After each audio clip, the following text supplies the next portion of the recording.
Hi, it's Brooke with WTI. I have to show you this 8-inch tempered glass, this screen protector by CDEFG.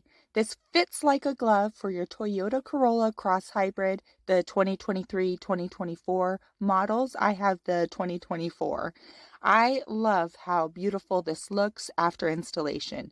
It was so easy to install.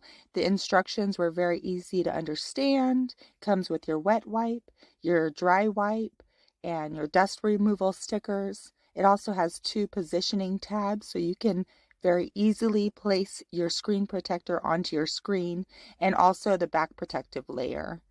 I love to watch all those bubbles disappear. It has this electrostatic absorption and no more bubbles. I also like that I can use all of the features of my screen because I can use the knob.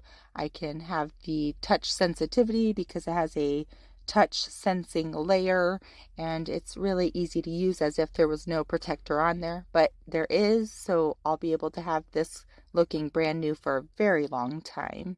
I also like the durability of it for as much use as it gets. It's really nice that it's perfect for like smudges, it's scratch resistant, and it doesn't look grimy or dirty. It's also water resistant, so it's easy to keep clean. It has this oleophobic layer, so that repels oil. This fits so nicely inside. Once it's placed on your screen, it stays in place. It doesn't start to peel off or fall off. However, if you want to remove it, it's also easy to remove. This is just the best addition to our car and keeping our screen brand new looking. But that's just my point of view.